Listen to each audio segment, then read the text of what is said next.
सूचना नै व्यक्तिको ज्ञान, शक्ति र सम्पत्तिको सबैभन्दा ठूलो स्रोत। नमस्कार, कार्यक्रम सूचनाको हकमा यहाँहरूलाई स्वागत छ। म रोहन श्रेष्ठ।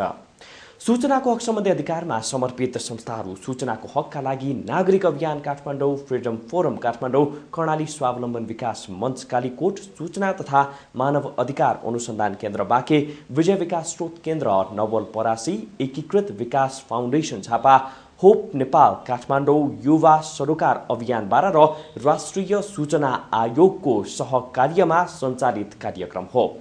यस कार्यक्रममा हामी सूचनाको हकका विभिन्न विषयवस्तुमा केन्द्रित हुनेछौँ। कार्यक्रमको सुरुवात गरौँ साताको गतिविधिबाट। फ्रिडम फोरमबाट प्रशिक्षित सूचनाको हकका अभियन्ताले स्थानीय स्तरमा सूचनाको हकबारे जागरण सुरु गरेका छन्। सूचनाको हकका अभियन्ता तीर्थराज राणाभट र कल्पना कोइरालाले तनहुँमा सूचनाको हकको बारे सचेतना अभियान सुरु गरेका हुन्। उनीहरूले ब्यास स्थित रानीगाउँ टोल विकास संस्थाका टोलवासीहरूलाई सूचनाको हक प्रयोग गरी सूचना लिने प्रक्रियाबारे प्रशिक्षण दिएका थिए। राणाभाट र कोइरालाले सूचनाको हक प्रयोग गरी गाउँठाउँमा आउने बजेट र त्यसको सदुपयोग भए नभएको बारे जानकारी पाउन सकिने बताउनुभयो। टोल विकास संस्थाका अध्यक्ष रामकृष्ण अधिकारीले प्रशिक्षणले गाउँको विकास, निर्माण, बजेट र योजनाको बारेमा सूचना माग गर्न आफूहरूलाई मद्दत गरेको बताउनुभयो। कार्यक्रममा स्थानीय 51 जनाको सहभागिता रहेको थियो। सूचनाको हकको प्रयोगबारे बारा र पर्साका नागरिक समाजका प्रतिनिधिलाई प्रशिक्षण दिएको छ। राष्ट्रिय सूचना आयोगको समन्वयमा सूचनाको हकका लागि नागरिक अभियानले वीरगञ्जमा 1 दिने प्रशिक्षण आयोजना गरेको थियो। प्रशिक्षणमा सूचनाको हक प्रयोग गरेर सार्वजनिक निकाय मार्फत सूचना पाउने तरिकाबारे जानकारी गराइएको थियो। कार्यक्रममा वरिष्ठ पत्रकार चन्द्रकिशोर झा र राष्ट्रिय सूचना आयोगका प्रमुख आयुक्त श्री आचार्यले सूचनाको हकको महत्त्वबारे जानकारी गराउनु भएको थियो। सूचनाको हकका लागि नागरिक अभियानका कार्यकारी निर्देशक टङ्कराज अर्याल, पत्रकार झा र सूचनाको हकका अभियन्ता नारायण अधिकारीले सहभागीलाई प्रशिक्षण दिनुभएको थियो। हेल्पिङ ह्यान्ड्स वीरगञ्जको सहकार्यमा सम्पन्न प्रशिक्षणमा विभिन्न सङ्घ संस्था र सञ्चार गृहका गरी 35 जना प्रतिनिधिको सहभागिता रहेको थियो। अब अन्तर्राष्ट्रिय गतिविधि। भारत सरकारले राजनीतिक दलहरूलाई सूचनाको हक सम्बन्धी ऐनको दायराबाट हटाउने गरी ऐन संशोधनको प्रस्ताव संसदमा प्रस्तुत गर्ने निर्णय गरेको छ। गत बिहिबार सरकारले गरेको निर्णयका विरुद्ध भारतका सूचना अधिकारीहरू आन्दोलित भएका छन्। भारतको केन्द्रीय सूचना आयोगले राजनीतिक दलहरूलाई पनि सूचनाको हक सम्बन्धी ऐन अन्तर्गतका सार्वजनिक निकायका रूपमा परिभाषित गरेको थियो, जस अन्तर्गत 6 वटा राष्ट्रिय दलहरूलाई 6 साताभित्र आफ्नो चल अचल सम्पत्ति विवरण सार्वजनिक गर्न तथा सूचना अधिकारी नियुक्त गर्न आदेश दिएको थियो। सो आदेशको म्याद जुलाई 15 मा सकिएको छ। आयोगको आदेश मान्नुको सट्टा ऐन नै संशोधन गर्ने गरी संसदको चालु अधिवेशनमा प्रस्ताव प्रस्तुत गर्ने सरकारी निर्णयको विरुद्ध उनीहरू आन्दोलित भएका हुन्। जनताको सूचनाको हकका लागि राष्ट्रिय अभियान NCPRI र राष्ट्रिय निर्वाचन वाच तथा लोकतान्त्रिक सुधार सङ्घ NEWADR जस्ता नागरिक संस्थाहरूले विरोध प्रदर्शन गर्ने भएका छन्। भारत सरकारले 2005 देखि यता सो ऐन संशोधन गर्ने गरेको यो चौथो प्रयास हो। यसैका संशोधन प्रस्तावहरू जनताको विरोधमा असफल हुँदै आएका थिए। तर यसपटक भारतीय जनता र राजनीतिक दलबीचमा चर्केको यो विवादले सूचनाको हकलाई निकै प्रभावित पार्न सक्ने खतरा छ। युरोपमा आइरिस सरकारले सूचनाको स्वतन्त्रता सम्बन्धी कानुनलाई निकै उदार र फराकिलो बनाउने गरी कानुन संशोधनमा लागेको सकारात्मक समाचार प्राप्त भएको छ। सूचनाको खोजी गर्ने जनताले विद्युतीय फर्म्याटमा रहेका सम्पूर्ण तथ्याङ्कहरूमा इन्टरनेट मार्फत पहुँच पुर्याउन सकुन् भन्ने मुख्य उद्देश्यले आइरिस सरकारले नागरिकलाई सूचनाको पहुँच बढाउने गरी विधेयक तयार गरेको हो। ऐनको संशोधनपछि सम्पूर्ण सरकारी निकायले राखेका डिजिटल डाटाहरूमा जनताको पहुँच सुनिश्चित हुने विश्वास सरकारले लिएको छ। सार्वजनिक निकाय खास गरी सरकारी तथ्याङ्कहरू प्राप्त गर्ने र पुनः प्रयोग गर्ने गरी सरल र सिधा पहुँच प्रत्याभूत गरिनु पर्दछ भने विश्वव्यापी रूपमा ओपन डाटा अभियानहरू सञ्चालन भइरहेका छन्। आइरिस सरकारले सो मागलाई सम्बोधन गरेको छ। यसलाई सूचनाको हकको विस्तारमा निकै सकारात्मक कदम मानिएको छ। साताको गतिविधिपछि पालो भएको छ विश्रामको। विश्रामपछि हामी चर्चा गर्नेछौँ सूचनाको हकको प्रयोग गरेर खुलासा भएको सडक अनियमितताको प्रसङ्ग। नमस्कार। के हो? अब हाम्रो टोलको बाटो त बनेन तर त्यो बाटो बनाउनुको लागि कति बजेट आएको थियो त्यो चाहिँ थाहा पाइराखौ नि त। होइन तपाईँलाई हाम्रो बजेट किन देखाउने हो? हामीलाई सूचनाको अधिकार अन्तर्गत सार्वजनिक निकायमा हुने सबै काम कुरा थाहा पाउने अधिकार छ।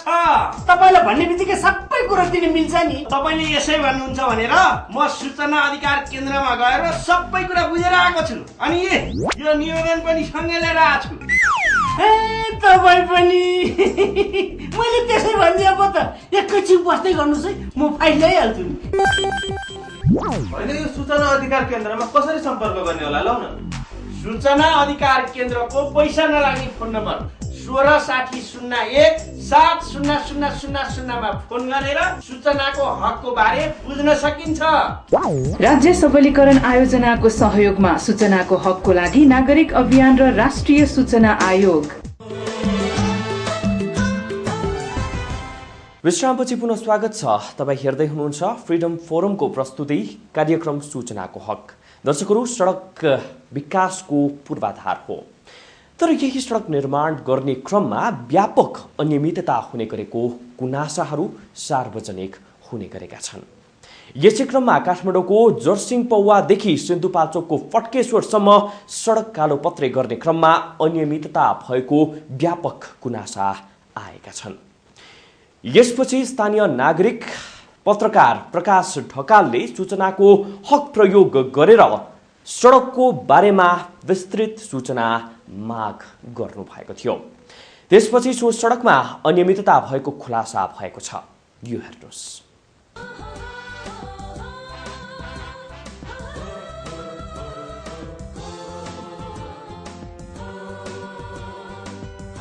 विकास निर्माणका कार्यहरूमा ठेकेदार र कर्मचारी मिलेर भ्रष्टाचार गर्छन् भन्ने कुरा त सबैले भन्ने गर्छन्, तर त्यसरी हुने भ्रष्टाचार कसरी खोतल्ने हो भन्ने ज्ञान नहुँदा सर्वसाधारणले केही गर्न सक्दैनन्।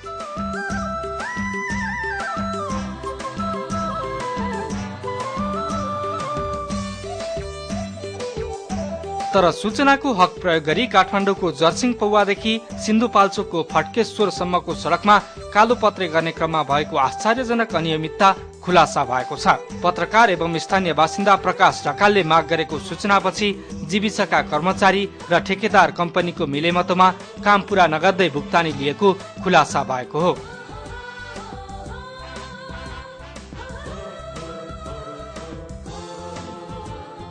जिल्ला विकास समिति काठमाडौँ र जिल्ला प्राविधिक कार्यालयले उपलब्ध गराएको सूचनामा ठेकेदार कम्पनीले गर्नुपर्ने 13 मध्ये 8 किलोमिटर मात्रै कालोपत्रे गरेर 9 करोड भुक्तानी लिएको पाइयो। यो अरण्यको राजमार्गको वैकल्पिक बाटो बन्न सक्थ्यो। सिन्धुपाल्चोकको 24वटा गाविस चाहिँ यसले प्रत्यक्ष रूपमा चाहिँ यसबाट लाभान्वित हुने अवस्था थियो। काठमाडौँको एउटा नाका थियो, तर आज जुन खालको एउटा चाहिँ समस्या जिल्ला विकास समितिले गरेको छ, यसमा चाहिँ हाम्रो घोर आपत्ति छ, निन्दा छ। तपाईँको यो हिलो मड्डी तपाईँको अहिले रेनिङ छैन, पानी परिरहेको छैन। अब यो बेलामा यस्तो मड्डी साइडको ड्रेन नतर्काउने, लेभलिङ नमिलाइदिएका कारण चाहिँ पुरै मड्डी हिलो बाटोमा चाहिँ गाडी फसिरहेको अवस्था छ। फोर व्हिल गाडीलाई तपाईँको फोर व्हिल लगाएर हिँड्दाखेरि पनि तल छोएर चेम्बर डिस्क नै उड्ने खालको सम्भावनाहरू यहाँ छन्। ढकालले सूचनाको हक प्रयोग गरी सो सडकको डिजाइन, सर्वे र परियोजना निर्माणका लागि छानिएका ठेकेदार कम्पनीहरूसँग गरिएको सम्झौता पत्र, भुक्तानी विवरण र कार्य सम्पादनको प्रगति विवरण माग गरेका थिए। ग्रामीण पुनर्निर्माण तथा पुनर्स्थापना परियोजना अन्तर्गत निर्माण भएको सडकको थप गरिएको समय असार 16 गते सकिएको थियो। सुरुमा 18 महिनामा परियोजना सक्ने भनिए पनि पटक पटक समय थप गरी 3 वर्ष पुर्याइएको थियो। निर्माण भएको सडक पनि गुणस्तरहीन रहेको स्थानीयवासी बताउँछन्। अब बनाउँछु भने अब बाटो यही हो क्यारे देखिहालियो होइन। अब यसमा बाटो कस्तो भनेर मैले भनिरहनु परेन। माथिबाट गाडी फसिएको छ, तलतिर गाडी फसिएको छ। अब बाटो बनाउनेमा दोष कसको, कसले यस्तो बनायो भन्नलाई चाहिँ त्रिपलाहार संस्था, अब यहाँको VICC, अनि जिल्ला विकास, अनि यहाँका स्थानीय मान्छे पनि हुन् है। तिनीहरूले बनाएको हुन्। अब अरू के भन्नु पर्ला र मैले। सडक निर्माणको क्रममा दायाँ बायाँ बनाइनु पर्ने पर्खाल, ड्रेन लगायतका संरचना बनाइएको छैन। स्थानीयले घर संरक्षणका लागि पर्खाल लगाइदिन आग्रह गर्दा प्राविधिकले पैसा नभएको भन्दै पन्छिने गरेका थिए। तर सूचनाको हक प्रयोग गरी पाइएको सूचनामा ठूलो परिमाणमा रकम फ्रिज समेत भएको पाइयो। सरकारको 38% र दात्री निकायको 62% गरी आयोजनाका लागि 9 करोड छुट्याइएको थियो। जम्मा 13 किलोमिटर सडक निर्माण आयोजनालाई 3 खण्डमा विभाजन गरेर छुट्टा छुट्टै 3 ठेकेदार कम्पनीलाई जिम्मा दिएको थियो। जर्सिङ पौवादेखि नाङ्ले भारेको पाङ्ग्रेबाससम्म 4 किलोमिटर पिच गर्न अमर कन्स्ट्रक्सन, पाङ्ग्रेबासदेखि सिन्धुपाल्चोकको सीमा भन्ज्याङसम्म 5 किलोमिटर पिच गर्न लोहनी ब्रदर्सले, छापा भन्ज्याङदेखि फड्केश्वरसम्मको करिब 5 किलोमिटर निर्माण गर्न महालक्ष्मी बरदेवी जेबीले जिम्मा पाएका थिए। जर्सिङ पौवादेखि पाङ्ग्रेबास खण्डमा 1 किलोमिटर कालोपत्रे गर्न बाँकी छ। पाङ्ग्रेबासदेखि छाप भन्ज्याङ खण्डमा पोखरी चौरदेखि ढकाल टोलसम्म पनि 1 किलोमिटर बाँकी रहेको प्राविधिक कार्यालयको प्रगति विवरणमा उल्लेख छ। त्यस्तै अन्तिम खण्डमा भने भस्मे खोलादेखि फड्केश्वरसम्मको 3 किलोमिटर पिच गर्न बाँकी छ। यस खण्डमा अधिकांश ड्रेन समेत निर्माण गरिएको छैन। अमर कन्स्ट्रक्सनले 85% काम सकेको र 87% बिल भुक्तानी लिएको रिपोर्टमा उल्लेख छ। लोहनी ब्रदर्सले 95% काम सकेर 95% बिल भुक्तानी लिएको छ। त्यस्तै महालक्ष्मी बरदेवी जेबीले 80% काम सकेर 84% बिल भुक्तानी लिएको छ। काठमाडौँ जीविसले जर्सिङ पौवा सिन्धुपाल्चोकको फड्केश्वर सडक कालोपत्रे सम्पन्न नगरी ठेकेदार कम्पनीलाई रकम भुक्तानी दिएको प्राप्त सूचनामा देखिन्छ। तर यसबारे काठमाडौँ जीविस प्राविधिक कार्यालयका प्रमुख इन्जिनियर महेश्वर अर्यालको प्रतिक्रिया भने यस्तो छ। हामीले पहिले त डिसेम्बरमा सिद्ध्याउने भन्ने थियो। त्यसपछि डिसेम्बरपछि ल हामीले पिसिमा मिटिङ राखेर मेन कन्ट्राक्टरलाई बोलायौँ। र यो मार्चको इन्डसम्म सिद्ध्याउनुहोस् भनियो। पत्रिकामा पनि सूचना निकालिदियो। त्यसो गर्दा पनि सम्पन्न गर्नु होइन। त्यसपछि हामीले चाहिँ मार्च पछि हामीले चाहिँ जेठसम्मको चाहिँ 15सम्म ल सिद्ध्याउनुहोस् भनेर भनियो। त्यो अवधि पनि सिद्धिएन। त्यसपछि हाम्रो चाहिँ कन्ट्याक्टको सम्झौता अवधि यसो अहिले अध्ययन गर्दाखेरि कन्ट्याक्ट चाहिँ यो कारबाही गर्ने, ठेकेदारलाई टर्मिनेट गर्ने, त्यो पनि विविध रहेछ। 4 किसिमबाट मात्रै कन्ट्याक्ट टर्मिनेट गर्न सकिने रहेछ अवस्था रहेछ अहिलेसम्म। प्रोजेक्ट अवधि समाप्त भएको र प्रोजेक्ट अवधि समाप्त हुने समयसम्म पनि बाटो सम्पन्न नभएको अवस्थामा चाहिँ अब के गर्ने भन्ने विषयमा चाहिँ हामीले चाहिँ हाम्रो ट्रिपल एसटिपी पिसियुमा जिल्ला विकास समिति र मन्त्रालयमा र स्थानीय उपभोक्तासित हामी छलफल गरेका थियौँ। त्यो सम्पन्न नहुँदै चाहिँ हामीले चाहिँ प्रोजेक्ट सिद्ध्याउनु हुन्न। आयोजना अवधि सिद्धिएपछि पनि यसको चाहिँ जुन हाम्रो कन्ट्याक्ट छ, कन्ट्याक्टको बमोजिम काम सम्पन्न गर्नुपर्छ भने हामीले मन्त्रालयमा पिसियुमा पत्रचार गरेका छौँ। र जीविसले काम अनुसार नै भुक्तानी गरेको दावी गरेको छ। तर प्राप्त सूचनाहरूलाई विश्लेषण गर्दा निर्माण नभएको सडकको पनि भुक्तानी दिएको प्रश्न हुन्छ। अझ आयोजनाको पूरा भुक्तानी हुन नपाउँदै सूचनाको हक प्रयोग गरेर सूचना माग गरिएका कारण आयोजनामा थप ठूलो अनियमितता हुन नपाउने भयो। किनकि अब तोकिएका ठेकेदारले कार्य सम्पन्न गर्ने गरी दबाब दिन स्थानीय जुर्मुराएका छन्। जिल्ला विकासले पनि राम्रोसँगले चाहिँ नहेरिदिएको पनि हुनसक्छ। अब ठेकेदार भनेको त ठेका लिने मानिसहरू हुन्। अब उनीहरूले कस्तो काम गरे भनेर हेर्ने निकायले हेर्न नसकेर पनि यो बाटो चाहिँ बन्नमा ढिलाइ भइराखेको जस्तो मलाई लाग्छ एकातिर। अनि कमसल किसिमको बाटो बन्यो, निर्माण सामग्रीहरू जुन किसिमले प्रयोग गर्नु पर्थ्यो त्यो नभएको चाहिँ सही किसिमको सुपरभिजनको अभावले हो जस्तो लाग्छ मलाई। र यो बाटो बन्यो भनेर हामी त्यति खुसी हुनुपर्ने अवस्था चाहिँ म देख्दिनँ व्यक्तिगत रूपमा। स्थानीयले आफ्नो गाउँठाउँमा भइरहेको निर्माण आयोजनाबारे अधिकारीसँग जानकारी लिएर सम्झौता अनुसारको काम गर्न खबरदारी गर्ने अवसर पाएका छन्। यो अवसर सूचनाको हकले दिएको हो। अधिकांश भुक्तानी दिइसकेको र के रकम फ्रिज भएको अवस्थामा रहेछ र बाटो भने आधी मात्र बनेको चाहिँ पाएँ। यसले मलाई के अवसर दियो भने आफ्नो गाउँठाउँ भएको चाहिँ विकास निर्माणका कार्यहरूलाई चाहिँ के कसरी भइरहेका छन्, अर्थात् अनियमितता भइरहेको छ कि, अर्थात् काम कहिले सक्नुपर्ने, के गर्नुपर्ने लगायतका कुराहरू गरेर चाहिँ विकासका निकाय र अधिकारीहरूलाई, सरकारी निकायमा रहेका अधिकारीहरूलाई घचघचाउने चाहिँ मलाई एउटा अवसरको रूपमा चाहिँ यो सूचनाको अघि चाहिँ मलाई एउटा अवसर चाहिँ प्रदान गरेको छ। हो दर्शकहरू, सूचनाको हक प्रयोग गरी काठमाडौँको जर्सिङ पौवादेखि सिन्धुपाल्चोकको फड्केश्वरसम्म सडक कालो पत्रे गर्ने क्रममा भएको अनियमितता खुलासा भएको छ। तपाईले पनि सूचनाको हकको अधिकार प्रयोग गरी आफ्नो गाउँठाउँमा भएका गतिविधिको सूचना माग गर्न सक्नुहुन्छ। हामीसँग अरू पनि विषयहरू रहेका छन्, चर्चा गर्नेछौँ, तर यो विश्रामपछि। नमस्कार के भयो? अब हाम्रो टोलको बाटो त बनेन तर त्यो बाटो बनाउनुको लागि कति बजेट आएको थियो त्यो चाहिँ थाहा पाइराखौ नि त। होइन तपाईँलाई हाम्रो बजेट किन देखाउने हो? हामीलाई सूचनाको अधिकार अन्तर्गत सार्वजनिक निकायमा हुने सबै काम कुरा थाहा पाउने अधिकार छ। तपाईँलाई भन्ने बित्तिकै सबै कुरो दिन मिल्छ नि। तपाईँले यसै भन्नुहुन्छ भनेर म सूचना अधिकार केन्द्रमा गएर सबै कुरा बुझेर आएको छु अनि यो निवेदन पनि सँगै लिएर आएको छु।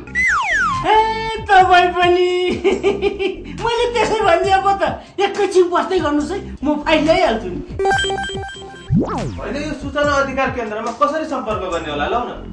सूचना अधिकार केन्द्रको पैसा नलाग्ने फोन नम्बर 1660170000 मा फोन गरेर सूचनाको हकको बारे बुझ्न सकिन्छ। राज्य सबलीकरण आयोजनाको सहयोगमा सूचनाको हकको लागि नागरिक अभियान र राष्ट्रिय सूचना आयोग। कार्यक्रममा स्वागत छ। तपाईँ हेर्दै हुनुहुन्छ फ्रिडम फोरमको प्रस्तुति कार्यक्रम सूचनाको हक। विश्रामअघि हामीले सडक कालो पत्रेको दौरानमा भएको अनियमिततालाई उजागर गरेका थियौं। अब भने पालो भएको छ कुराकानीको। आजको कार्यक्रममा हामी सूचनाको हकका एक सक्रिय अभियन्ता शारदा भुषाल झासँग सहकर्मी अशोक दाहालले गर्नुभएको कुराकानी प्रस्तुत गर्दैछौं। कार्यक्रम सूचनाको हकमा आज हामीले सूचनाको हक प्रयोग गरेर सूचना माग गर्दै भ्रष्टाचार नियन्त्रण गर्ने अभियानमा जुट्नु भएकी शारदा भुषाल झालाई आमन्त्रण गरेका छौं। स्वागत छ यहाँलाई कार्यक्रम सूचनाको हकमा। धन्यवाद, नमस्कार। तपाईँ भ्रष्टाचार विरोधी अभियानमा जुट्नु भएको मान्छे, भ्रष्टाचार नियन्त्रणकै लागि पटक पटक आमरण अनसन समेत बस्नुभयो, तर तपाईँ सूचना माग गर्ने अभियानमा एक्कासी कसरी आउनुभयो? म चाहिँ भ्रष्टाचार विरोधी अभियानकर्ता महोत्तरीबाट यो भ्रष्टाचारको विरुद्धको अभियान एउटा गाविसबाट सुरु हुँदाखेरि हामीलाई चाहिँ सूचनाको हक सम्बन्धी जानकारी केही थिएन। जब हामीले पहिलो आमरण अनसन गऱ्यौँ त्यति बेला प्रधानमन्त्री कार्यालयबाट सचिवहरू गएर गाउँमा आमरण अनसन स्थगन गराए। त्यो स्थगन गराइसकेपछि प्रधानमन्त्री कार्यालयले एउटा उच्च स्तरीय छानबिन समिति गठन गर्यो। उच्च स्तरीय छानबिन समितिले पनि त्यो गाविसमा गएर छानबिन समितिले छानबिन गरेको प्रतिवेदन तयार पारेर नेपाल सरकारलाई बुझायो। नेपाल सरकारलाई बुझाइसकेपछि त्यो प्रतिवेदन बाहिर आउनुपर्ने, प्रतिवेदन बाहिर आएन, सार्वजनिक भएन। अनि त्यो प्रतिवेदन सार्वजनिक होस् भन्ने चाहनाले म चाहिँ काठमाडौँ आएँ। यसरी भौतारिँदै गर्दाखेरि मलाई यो सूचनाको हकको बारेमा जानकारी नै थिएन। अनि एकजना पत्रकार धर्मेन्द्र झाजीले फ्रिडम फोरममा तारानाथ दाहाल नाम गरेको एकजना व्यक्ति बस्नुहुन्छ, उहाँहरूलाई चाहिँ सूचनाको हक सम्बन्धी तपाईँलाई जानकारी दिनुहुन्छ र यो सूचनाको हक कसरी प्रयोग गर्ने भनेर पनि तपाईँलाई त्यहाँ थाहा भइसकेपछि तपाईँले सूचनाको हक प्रयोग गर्नुभयो भने तपाईँले सूचनाको हक प्रयोग गरेको 60 दिनभित्र तपाईँले सूचना उपलब्ध गराउनु पाउनुहुन्छ।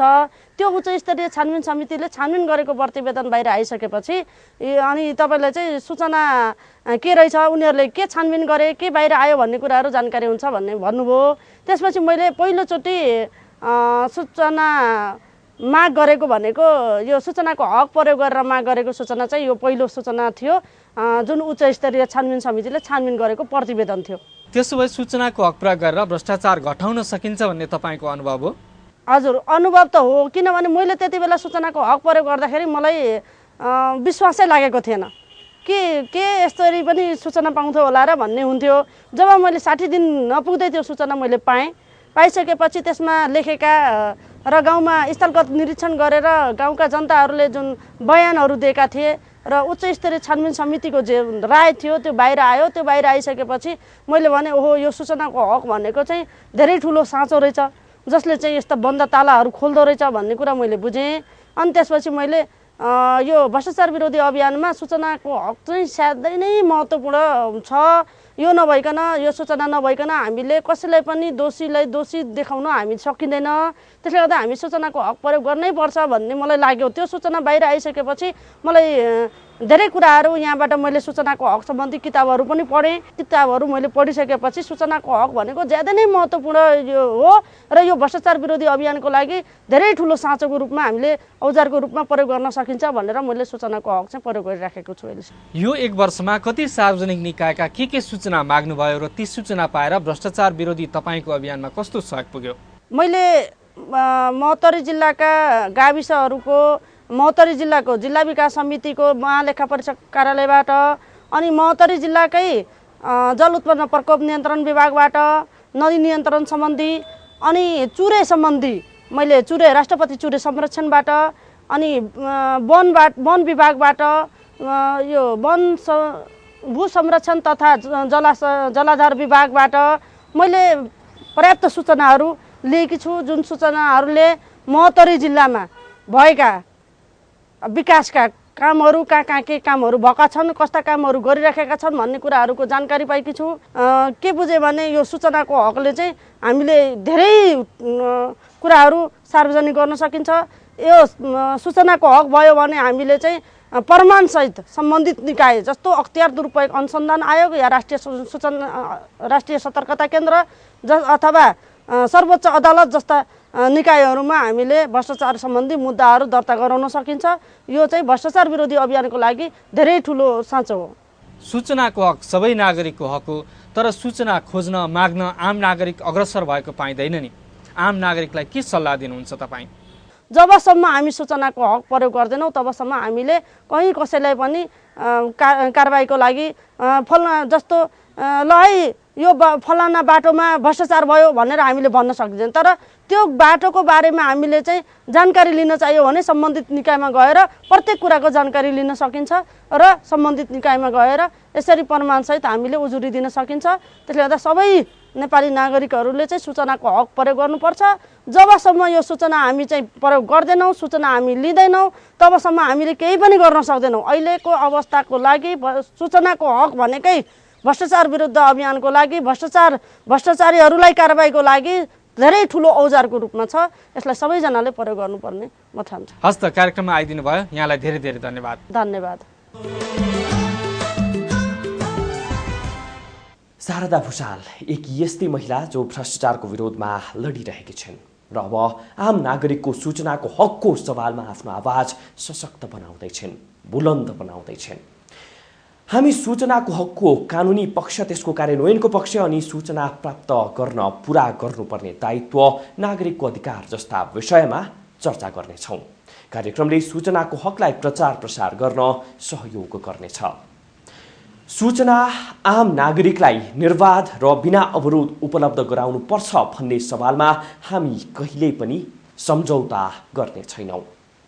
कार्यक्रम सम्बन्धी कुनै पनि जिज्ञासा वा प्रतिक्रिया भए हामीलाई पत्राचार गर्ने ठेगाना हो freedom forum, post box number 24292 Thapathali, Kathmandu. त्यसैगरी हाम्रो फ्याक्स नम्बर रहेको छ 0142260099। यस्तै हाम्रो इमेल ठेगाना रहेको छ rti support@freedomforum.org.np।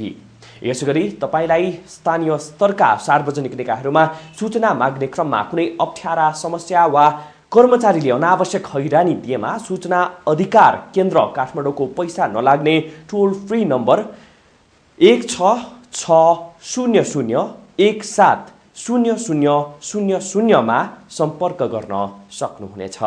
यसैगरी SMS समेत गर्न सक्नुहुनेछ। यसको लागि तपाईले आफ्नो मोबाइलको मेसेज बक्समा गई RTI CENTRE टाइप गरी आफ्नो समस्या लेखेर 4555 मा SMS गर्न सक्नुहुनेछ। आजको लागि कार्यक्रमबाट हामी सबैलाई बिदा दिनुहोस्। नमस्ते।